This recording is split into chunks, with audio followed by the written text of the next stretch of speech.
Hello dear student, जैसा कि मैंने आपको पिछले वीडियो में बताया था कि मैं इस वीडियो में डिफेक्ट्स ऑफ विजन आपको एक्सप्लेन करूंगी। तो यहाँ पे जो सबसे पहला डिफेक्ट है वो है मायोपिया या नियर साइटेडनेस। अब ये मायोपिया क्या होता है? मायोपिया मतलब किसी भी पर्सन को, if a person is not able to see the distant object clearly, अगर वो दूर के ऑब्जेक्ट को ढंग से नहीं देख पा रहा है, not able to see the distant object clearly but able to see the near by object clearly, पास का वो इजीली देख पा रहा है पर्सन और दूर का नहीं देख पा रहा है, तो ऐसे डिफेक्ट को हम क्या बोलेंगे? मायोपिया और near sightedness. Even I also suffer from myopia. मेरे भी स्पेक्स में दूर का मुझे दिखाई नहीं देता है, उसमें लेंस लगा है। वो कौन सा लेंस लगा है अभी इस वीडियो के एंड में हम डिस्कस करेंगे। यहाँ पे myopia is what? Near sightedness. मतलब जैसे कि मैंने आपको बताया कि दूर का क्लियर नहीं दिखाई देता। हाँ, दूर का अगर क्लियर नहीं दिखाई दे रहा है तो इसका मतलब क्या हुआ कि भाई जो हमारा इंफिनिटी है, जो फार पॉइंट है, वो उसमें कुछ ना कुछ गड़बड़ है। As it is return far point nearer than infinity, मतलब दूर का हमको दिखाई नहीं दे रहा है। फार पॉइंट जो है अब हमारा इंफिनिटी से क्या हो गया है? कम हो गया है। यहाँ पर अब आप ये देखिए, ये मैंने आप लोगों को 3 डायग्राम्स बना रखे which is already given in your NCERT. आप ध्यान से देखिए। तो सबसे पहले उस जो पैराग्राफ है उसमें आपको डेफिनेशन बताइए कि मायोपिया बेसिकली क्या होता है। मायोपिया क्या होता है? If a person is not able to see the distant object clearly but the person is able to see the near by object clearly, then the defect is known as myopia और near sightedness. इस case में जो far point है वो क्या हो जाता है? Nearer than infinity, as you see in the diagram. See, this is the eye. एक रफ स्ट्रक्चर है, ये आपका फार पॉइंट है जो कि इंफिनिटी से पास हो गया, इंफिनिटी से शिफ्ट हो गया है। तो यहाँ पे इस केस में यहाँ पर इमेज है, यहाँ पर रेटिना।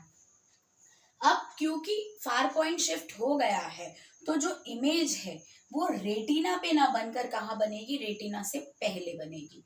कहाँ बनेगी? यहाँ पे। ठीक है, जो कि रेटिना पर नहीं बन रही है। This is myopic eye.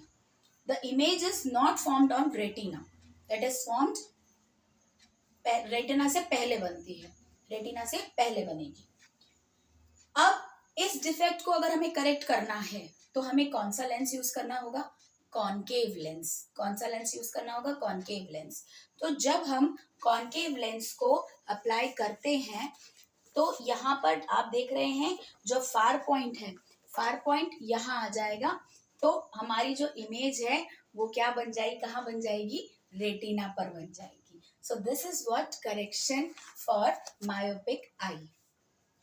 आया समझ में? So this is what myopia और नियर साइटेडनेस। इस केस में ये जो कॉनकेव लेंस है ये क्या करेगा? ये कॉनकेव लेंस इमेज को कहाँ बनाएगा? रेटिना पर बनाएगा। ठीक है, कहाँ बना देगा? रेटिना पर बना देगा। तो यहाँ पर क्या होगा? मायोपिक आई में जो इमेज है, जैसे मैंने बताया कि it is formed in front of the retina, right. यहाँ पर क्यों अब ये जो डिफेक्ट है ये क्यों अराइज हुआ? ये डिफेक्ट इसीलिए अराइज हुआ क्योंकि एक तो आई का कर्वेचर बढ़ गया है, आई का कर्वेचर बढ़ गया। कर्वेचर बढ़ गया तो जो बॉल है वो एलोंगेट हो गई है, जो हमारी आई बॉल है वो एलोंगेट हो चुकी है। ये रीजन है क्या? क्योंकि मायोपिया कैसे होता है? बिकॉज एक्सेसिव कर्वेचर, अगर हमारा जो लेंस का जो कर्वेचर है, जो कर्वे बढ़ गया, आई लेंस का कर्वेचर बढ़ गया, उस केस में जो आई बॉल है वो एलोंगेट हो जाती है। एलोंगेट होने के कारण जो आपका जो इमेज है जो आप रेटिना पर बननी चाहिए वो रेटिना पर ना बन के रेटिना से पहले बनती है। It is formed in front of the retina and not on the retina. Now to correct this defect we use this concave lens. ठीक है, ये कॉनकेव लेंस यूज किया जाता है। अब कॉनकेव लेंस भी क्या होता है? सूटेबल पावर का। जैसे हमने लाइट चैप्टर में पावर ऑफ लेंस पढ़ा था, तो पावर ऑफ लेंस क्या होता है? Reciprocal of focal length, right.